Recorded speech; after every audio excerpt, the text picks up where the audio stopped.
사보타지라고 하는 말이 있습니다.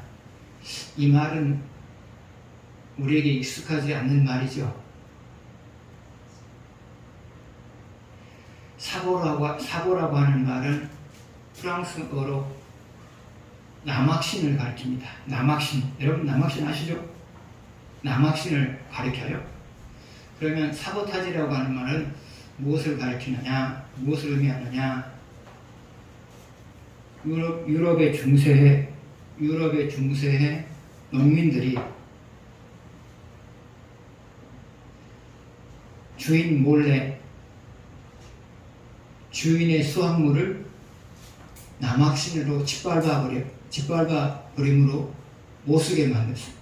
수확물의 일부를 못쓰게 만드는 행위, 이게 바로 사보타지라는 말의 의미예요.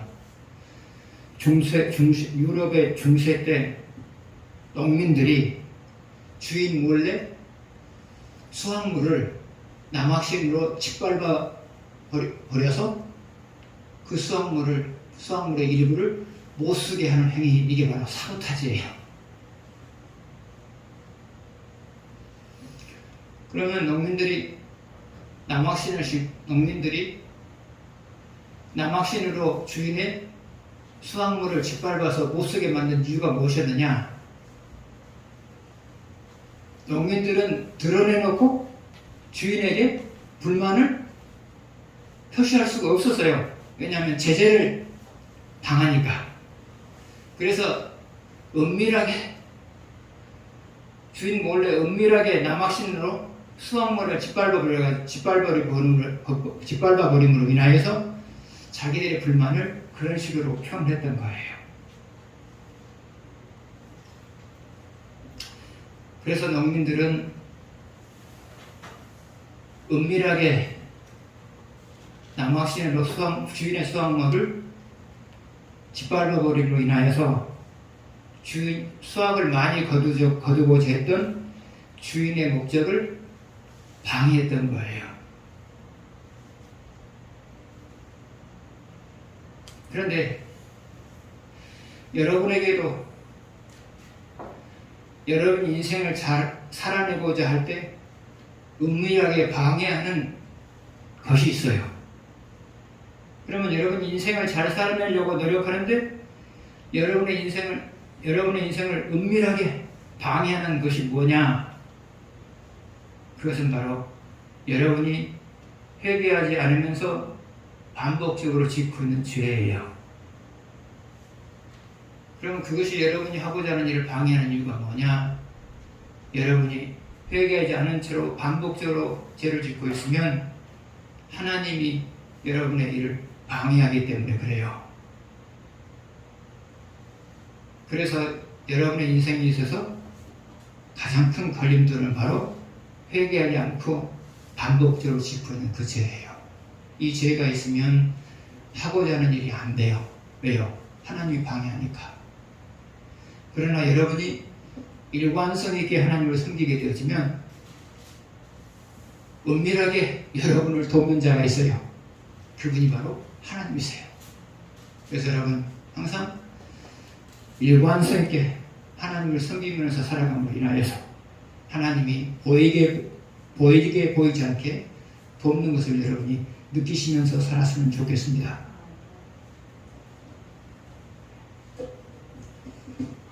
14절, 15절을 보시겠습니다. 아니, 6절 먼저 보겠습니다. 6절요. 6절 먼저 보시겠습니다. 같이 읽겠습니다. 우리가 당신을 우리 하나님 여호와께 보내면 그의 목소리가 우리에게 좋든지 좋지 않든지를 막론하고 순종하려 함이라. 우리가 우리 하나님 여호와의 목소리를 순종하면 우리에게 복이 있으리이다 하니라. 6절 앞부분을 보게 되면 우리가 당신을 우리 하나님 여호와께 보내면 그랬어요. 우리가 당신을 우리 하나님 여호와께 보내면 그랬어요. 여기서 우리는 누구를 가리키냐면 요한안의 일행을 가리켜요. 그리고 당신은 에레미야 선지자를 가리키고요. 그래서 이 말씀은 이렇게 하면 되겠어요. 요한안의 일행이 에레미야 선지자를 하나님께 보내면, 그렇게 여러분 생각하시면 되겠어요? 그러면 요한의 일행이 예레미야 선지자를 하나님께 보냈다고 하는 것은 무엇을 가리키는 것일까요?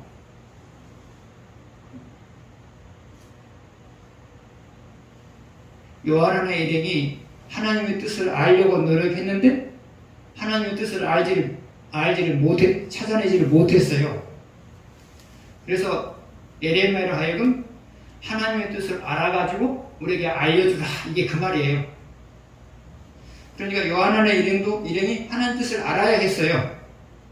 왜냐하면 하나님의 뜻대로 살아야만, 하나님 뜻에 따라서 살아야만 자기들의 삶이 안전하고 복되거든요. 그런데 그 하나님 뜻을 지금 알 수가 없어요. 찾아도 알 수가 없어요. 그러니까 자기들보다 나은 예레미야 선지자에게 당신이 하나님께 가서 우리가 지금 이 상황에서 어떻게 해야 되는지 하나님의 뜻을 좀 찾은 다음에 우리에게 가르쳐 주십시오. 이게 바로 보냈다는 말의 의미예요.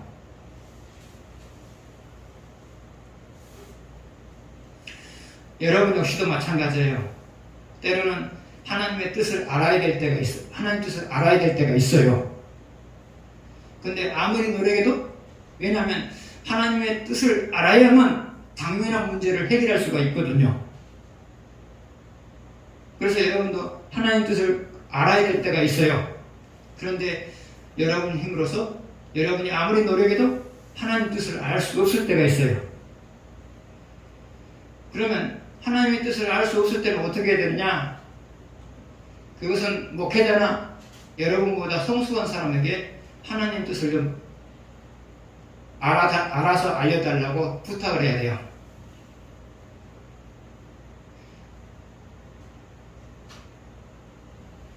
그러면 여러분이 목회자나 여러분보다 성숙한 사람에게 부탁해야 될 경우는 어떤 경우냐? 첫 번째로, 내가 해결할 수 없는 고민거리를 만났을 때, 내가 해결할 수 없는 고민거리를 만났어요? 그런데 내가 왜 고민거리가 왔는지 알지를 못해요. 그랬을 때는 여러분이 목회자에게 묻는 거예요. 왜요? 고민거리라고 하는 것은 고민거리가 원인을 알고 거기에 따라서 움직여야만 고민거리가 해결되는 거거든요. 그냥 해결되는 거 아니에요. 그래서 여러분이 목회자에게 물어야 될 때가 언제 있냐? 스스로 해결할 수 없는 고민거리가 있어서 왜 그 고민거리가 왔는지 하나님 뜻을 물었단 말이죠. 근데 하나님께서 가르쳐주지 않아요. 그랬을 때는 여러분이 목회자한테 물어야 돼요. 왜요? 고민거리라고 하는 것은 기도한다고 해결되는 게 아니거든요. 왜 그 고민거리가 왔는지 그 하나님의 뜻을 찾아내서 거기에 따라서 움직였을 때 고민거리가 해결되는 거거든요. 그래서 여러분도 스스로 해결할 수 없는 고민거리가 생겼어요? 그런데 왜 그 고민거리가 내게 주어졌는지 하나님 뜻을 알 수가 없어요. 그랬을 때는 목회자한테 부탁을 하세요. 이 요한의 이름처럼요. 두 번째로, 여러분이 목회자한테 부탁이 될 때가 언제이냐? 어떤 일을 시작하려고 하는데 해야 될지 말아야 될지 확신이 서지 않아요. 그랬을 때 여러분들이 하나님께 물어보는 거예요. 그런데 확신이 안 서요. 그랬을 때 여러분이 목회자에게 물으세요. 목회자한테 부탁을 하세요. 여러분보다 좀 빠르잖아요. 목회자가 하나님 뜻을 분별하는 속도가 여러분보다 빠르잖아요. 세 번째로, 여러분이 목회자에게 부탁해야 될 때가 언제이냐? 그것은 둘 중에 하나를 선택해야 돼요. 근데 어느 것을 선택하는 것이 옳은지 긴가민가 할 때가 있어요. 그래서 여러분이 하나님께 물었어요? 근데 확신이 안 서요. 그랬을 때는 여러분이 목회자한테 물으셔야 돼요. 목회자한테 부탁을 해야 돼요.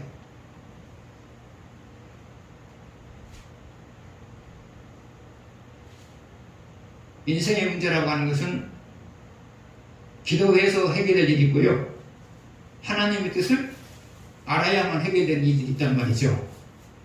그래서 여러분, 스스로 안 되면, 스스로 하나님 뜻을 찾지 못하면 목회자한테 부탁을 해서 하나님 뜻을 찾고 거기에 따라서 움직이십시오.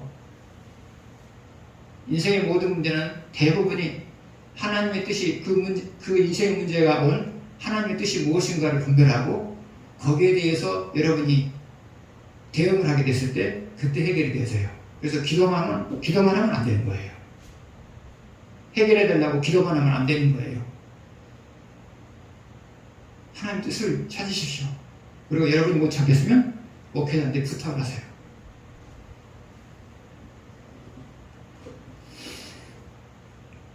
그 다음을 보게 되면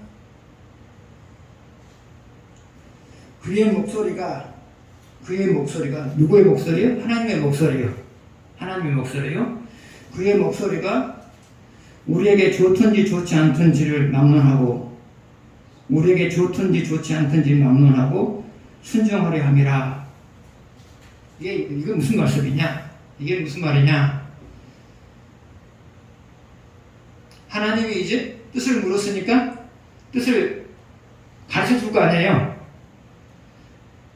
이 상황에서 어떻게 해야 되는가? 이 상황에서 어떻게 해야 되는가? 뜻을 물었으니까 하나님께서 뜻을 가르쳐 줄 거 아니에요. 그런데 사람들이 뜻을 물었지만 하나님께 뜻을 물었지만 자기들이 하고 싶은 게 있죠. 자기들이 하고 싶은 게 있잖아요. 여러분 역시도 마찬가지예요.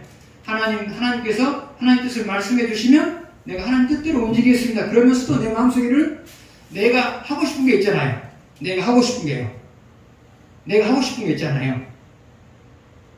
그래서 여기서 좋든지 좋지 않든지 이 말은 무슨 말이냐면 내가 생각한 대로 응답하시든지 아니면 내가 생각한 것과 반대로 말씀하시든지 그 말이에요.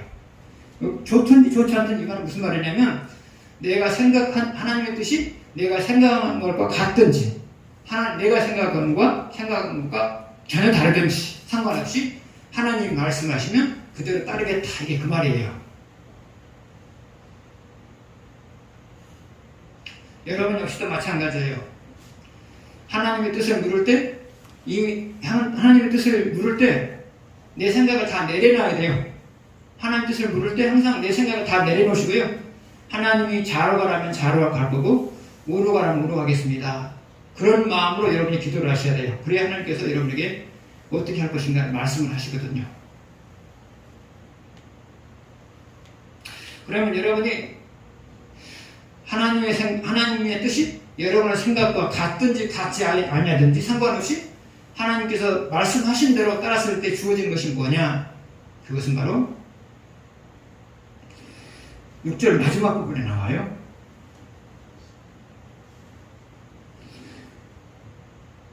우리가 우리 하나님 여호와의 목소리를 순종하면 우리에게 복이 있으리이다 하니라. 그래서 하나님께서 시키신 대로 움직이게 되면 복이 있다 그 말이죠. 복이 있다는 것은 무엇을 말할까요? 결과가 좋다 그 말이죠. 결과가 좋다. 그래서 여러분 항상 하나님의 뜻을 물으면서 살아가십시오. 그런데 그 하나님의 뜻이 내 생각과 같든지 다른지 상관이 없이 하나님 뜻에 순종하십시오. 그러면 반드시 좋은 결과가 나타나요. 그 다음 14절 15절 보시겠습니다.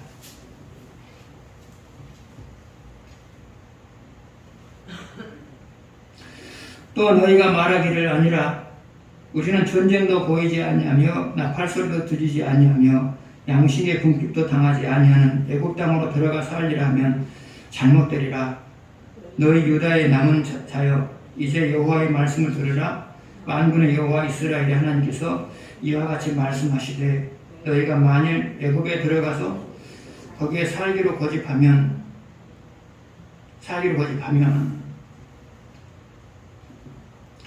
하나님은 요한한 일행의 마음을 읽고 있어요. 읽고 있단 말이죠. 그러면 요한의 일행의 마음은 어느 쪽으로 지금 기울어 있느냐? 기울어 있어요? 어느 쪽으로 기울어 있느냐? 유다에 살지 아니하고 애국으로 가서 사는 것으로 마음이 기울어져 있어요. 그러니까 지금 하나님이 요한한 일행의 마음을 읽고 지금 이 말을 하고 있는 거예요. 요한의 일행은 지금 하나님의 뜻을 묻고 있지만 그들의 마음은 실제로 애국 유다를 떠나서 애국으로 가서 사는 것에 마음이 기울어져 있어요. 마음이 기울어져 있어요.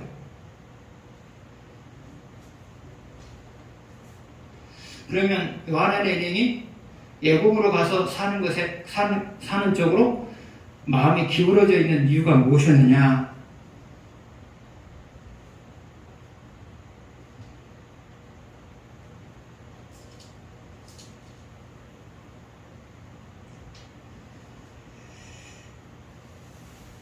첫 번째로 11절 한번 보시겠습니다.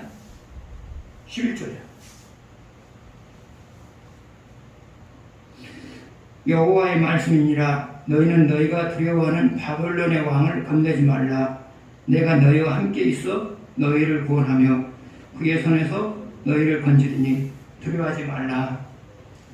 그러면 요한의 일행이 애국으로 가는 쪽으로 마음이 기울어진 첫 번째 이유는 무엇이었느냐? 바벨론 왕의 보복이 두려웠기 때문이에요. 바벨론 왕의 보복이 두려웠기 때문이에요.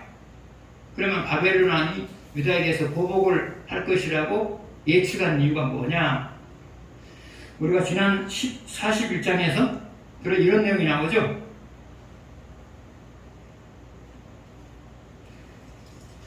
(41장에) 보게 되면 이스마엘이, 왕손인 이스마엘이 바벨론 왕이 세운 유다 총독 그다레를 죽였죠. 그리고 바벨론의 우호적인 사람들을 다 죽였죠. 그 다음에 또 하나, 왕을 유다 총독을 보호하기 위해서 남겨둔 바벨론 군인들을 죽였죠. 물론 요한한 일행이 한 것은 아니지만 유다가 한 것이란 말이죠. 유다가 한 것이란 말이죠. 그래서 바벨론 왕은 더 이상 유다에서 바벨론에 저항하는 그런 운동이 일어나지 않게 해서 여기에 상응하는 보복을 할 수밖에 없는 상황이에요. 누가 봐도 그런 상황이잖아요. 누가 봐도 그런 상황이잖아요. 그러니까 이스마엘이 바벨론 왕을 자극하는 그런 행위를 했단 말이죠. 그래서 바벨론 왕은 그런 배반이 다시는 일어나지 못하도록 유다를 응징할 수밖에 없는 그런 상황이에요. 놔두게 되면 또 이런 일이 발생하잖아요. 그래서 요한 일행은 분명히 바벨론 왕이 유다에 대해서 보복을 할 것이다. 그런 두려움이 있었어요. 그래서 그 보복을 피하여서 예루살렘으로 가야 되겠다 하는 그런 생각이 들었어요.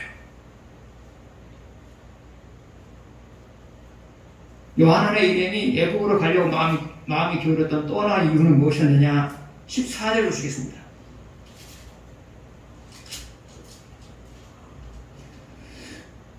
또 너희가 말하기를 아니라 우리는 전쟁도 보이지 아니하며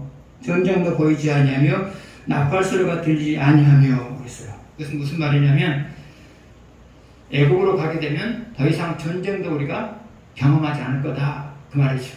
애국으로 가게 되면 우리는 더 이상 전쟁도 경험하지 않을 거다. 그래서 우리는 전쟁의 참화를 얼마 전에 겪었기 때문에 이제는 전쟁의 참화가 없는 애국으로 가서 살 것이다. 그런 마음이다 말이죠.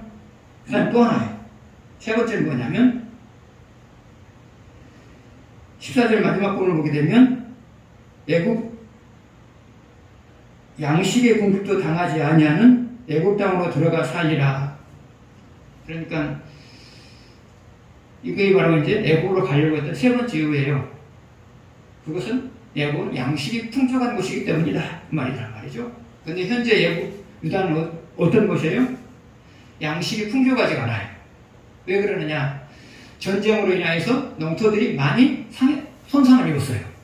그래서 소득이 별로 안 나고 소출이 별로 안 나고요. 또 하나, 하나님의 징계 중이기 때문에 좋은 결과가 있을 수가 없어요. 그래서 유다는 애국은 양식이 풍족한 것이지만 유다는 양식이 풍족하지 못한 것이에요. 그래서 애국으로 가고 싶어 하는 거예요.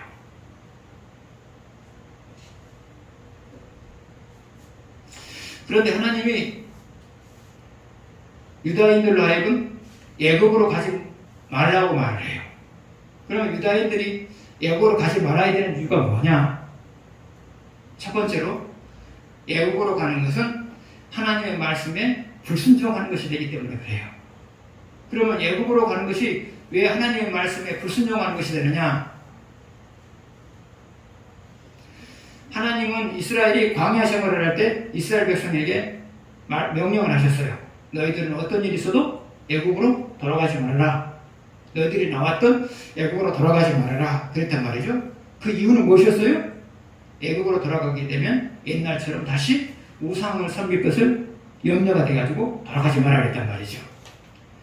그런데 그 명령은 지금도 유효하죠. 지금도 유효하단 말이죠. 그래서 유다 사람들이 애굽으로 돌아가는 것은 하나님의 명령에 불순종한 것이 돼요. 두 번째로 유다 사람들이 애굽으로 돌아가지 말아야 될 이유가 애굽으로 가지 말아야 될 이유가 뭐냐?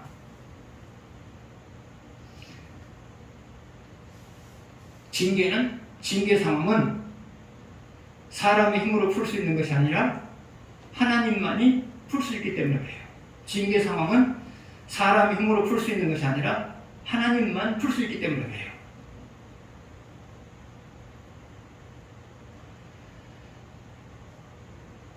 유다 사람들이 애굽으로 가려고 하는 것은 스스로 징계 상황을 풀려고 지금 하는 거잖아요. 징계 상황을 풀려고 하는 거잖아요. 그러나 스스로 풀 수 없는 것이 스스로 풀려고 했을 때 하나님께서 그것을 방해하기 때문에 스스로 풀 수가 없게 되어져요. 그럼 유다가 이 가운데 최선은 뭐냐? 유다 땅에 머무르면서 하나님과 관계를 회복하고, 그래서 하나님께서 징계를 풀어주시는 것을 경험하는 것, 그게 최선이란 말이죠. 다시 말하면 유다 사람들이 유다에 머무르면서 하나님과 관계를 회복함으로 인하여서 하나님께서 잃어버렸던 것을 회복시켜 주시게 하는 것, 이것이 바로 최선이란 말이죠. 여러분 역시도 마찬가지예요. 징계를 받아서 무엇인가를 잃어버렸을 때 최선이 뭐냐? 하나님과 관계를 회복함으로 인하여서 하나님께서 잃어버렸던 것을 돌려주게 하는 것, 이것이 바로 징계를 받았을 때의 최선 행위예요.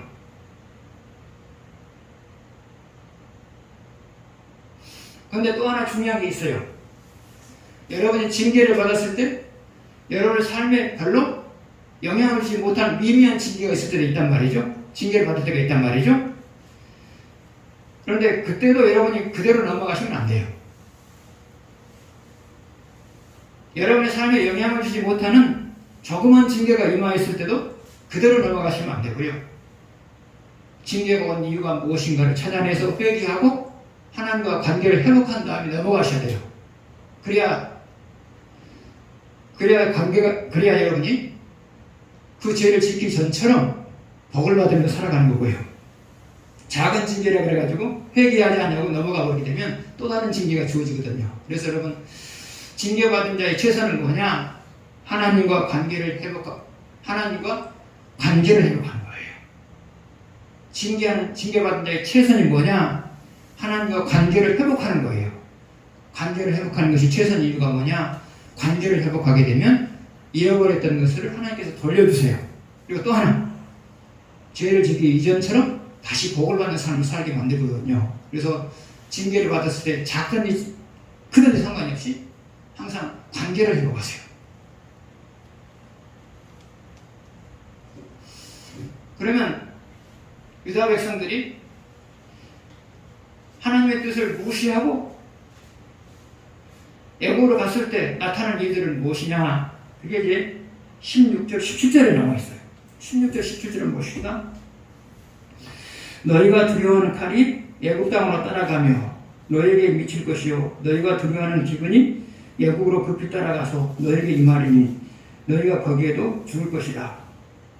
17절 같이 봅니다. 무릇 애굽으로 들어가서 거기에 머물러 살기를 고집하는 모든 사람은 이와 같이 되리니 곧 칼과 기근과 전염병에 죽을 것인즉 내가 그들에게 내리는 재난을 벗어나서 남을 자 없으리라. 하나님의 뜻이 임했어요. 애굽으로 내려가지 말아라. 유다에서 살아라. 하나님의 뜻이 임했어요. 그러나 이 뜻을 거스리고 애굽으로 내려갔을 때 나타나는 것이 세 가지였죠. 뭐가 따라간다 그랬어요? 첫 번째는 뭐가 따라간다 그랬어요?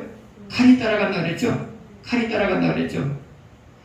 전쟁을 경험하지 않기 위해서 애굽으로 갔죠. 칼이 따라간다고 하는 것은 애굽에도 전쟁이 일어난다는 거죠. 그 다음 기근이 따라간다 그랬죠. 두 번째 기근이 따라간다 그랬죠. 기근이 따라간다고 하는 것은 뭐예요? 니네들이 애굽에 가게 되면 풍족한 애굽도 기근으로 인하여서 니들도 먹고 살 것이 없게 될 거다 그 말이죠. 세 번째 또 뭐가 따라간다 그랬어요? 뭘 일으킨다 그랬어요? 17절에서 전염병을 일으킨다 그랬죠. 그래서 잘 살기 위해서 잘 살기 위해서 불순종하고 애굽으로 간단 말이죠. 그런데 잘 사는 것이 아니라 다 살기가 어려워진다는 거죠. 그러면 유다 백성들이 마음이 내키지는 않지만 하나님 뜻에 따라서 유다에 머물렀을 때 주어지는 것은 무엇일까요? 10절이 나와 있어요. 10절 보시죠. 너희가 이 땅에 눌러 앉아 산다면 내가 너희를 채우고 홀지 아니하며 너희를 세우고 이 땅에 눌러 산다면 유다에 살기 힘든 유다에 머물러 산다면 너희를 세우고 홀지 않는다. 이것은 만족할 만한 인생을 살게 한다 그 말이죠. 너희를 세우고 홀지 않는다. 이것은 만족할 만한 삶을 살게 하신다 그 말이죠. 그래서 유다 백성들이 살기가 어렵지만 하나님의 명령에 따라서 유다에 머무르게 되면 첫 번째로 주어지는 것이 만족할 만한 삶이다 그 말이에요. 그럼 두 번째 주어지는 것이 무엇일까요? 10절 뒷부분이요. 내가 너희에게 내린 재난을 대하여 뜻을 돌이킴이라. 재난에 대해서 뜻을 돌이킨다고 하는 것은 무엇을 말할까요? 잃어버린 것들을 회복시켜 주신다 그 말이죠. 잃어버렸던 것을 회복시켜 주신다 그 말이죠. 그래서 유다가 살기 어려운 것은 사실이지만 그럼에도 불구하고 하나님의 뜻에 따라서 유다에 머물게 되면 하나님이 만족할 만한 삶을 살게 만드는 거고요. 또 잃어버렸던 것을 회복시켜 주시는 것이고요. 항상 여러분 마찬가지예요.